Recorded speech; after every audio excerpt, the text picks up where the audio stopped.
it's my absolutely deep belief that we are barking up the wrong tree when we look at financial markets as a means of creating wealth and of making people richer, not people like us richer, but the common man richer. I really do think that it's simply, the arithmetic of it simply doesn't add up. Let me explain this. Let's simply go back to the US, which is the mecca for the capitalistic system. I was reading an article in the Financial Times which made a very interesting, which put out a very interesting piece of data, and which was that from the early 1970s, till today, 90% of Americans have had no real income growth. Now that is a shocking piece of statistic. Think about it, that the country which told us that capitalism is the way to sort of raise standards of living and for everybody to die rich, today has had no income growth for the last 35 years and more for 90% of the population. Of course, 10% of the population has become fabulously wealthy, which is, you're talking the two coasts.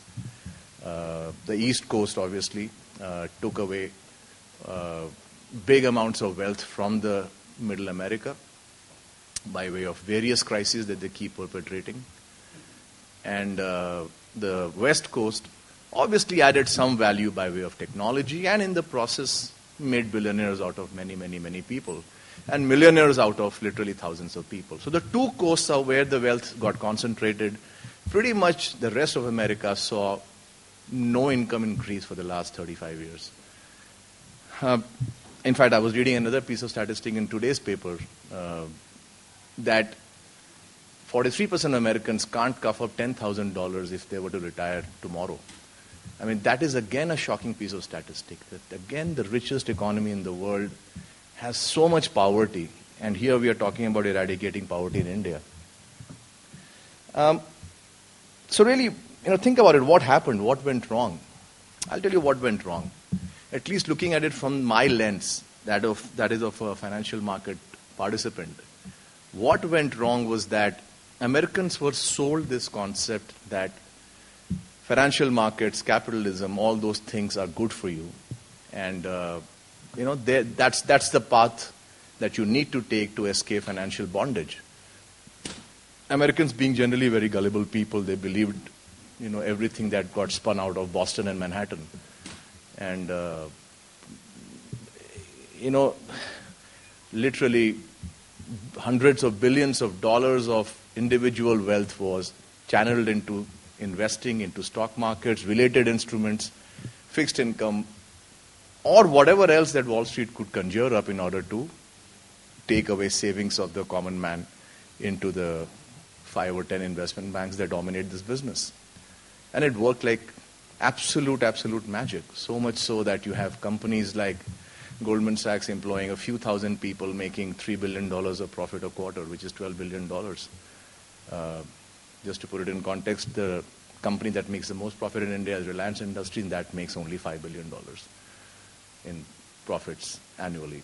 And this is just one Goldman Sachs. If you added the earnings of the other investment banks, whether real earnings or fraudulent earnings, make-believe earnings, whatever, you're talking about just 5 or 7 entities, excluding their likes of JP Morgan, etc., making in north of $150 billion in profits every year.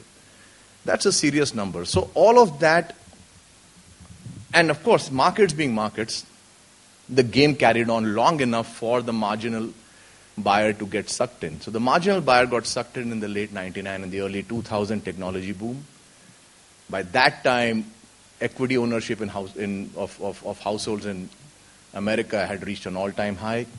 Most of the money came in towards the end of the boom, which is probably about 97, 98. So while the bull market started in 1982, most of the money came in towards the last 2 or 3 years of the bull market, as is normally the case.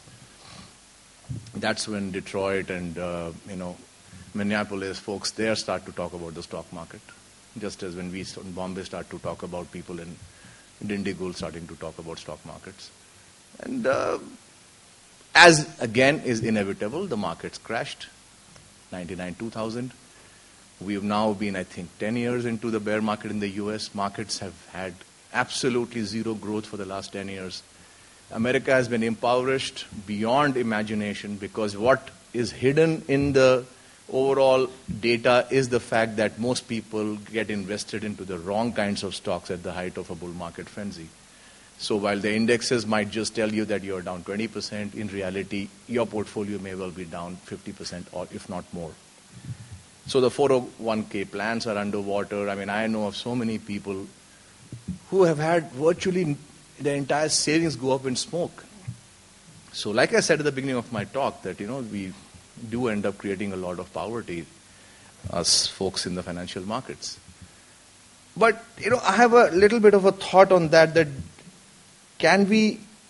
is it all a lost cause for financial markets to be blamed for creating poverty, or is there a way in which financial markets can end up creating plenty or creating some degree of abundance in the economy? And, my view is this. You might call it cynical, but hear me out. Over a period of time, equities cannot beat fixed income. I don't know how many folks here in the audience understand sort of these broad parameters of finance, but this is not rocket science. You have a bank fixed deposit which is yielding 8 or 9%. You have equity markets that yield you on the average, depending on which snapshot of data you take, maybe 14, 15%. So, people generally trot out this difference and say that equities are better than bonds or fixed income. But the reality is that over a period of time, equity returns are never consistent. They are very volatile. They are all over the place. So it's not that you get a steady 14, 15% every year in equities. One year you'll be down 50%. Another year can be up 200%. So it's a big roller coaster ride, which means in financial terms, big volatility, big standard deviation. And therefore, in reality, the 15% that you make from equities does not compensate you for the excessive risk that you take in making those 15%, while your bank FD rate of 8 or 9% is pretty steady. Once you're locked into a 5-year deposit, you're okay. I mean, as long as you don't go and put it into a bank that blows up. And in India, in any case, banks get taken over by the government if they blow up. So again, you're safe on that front.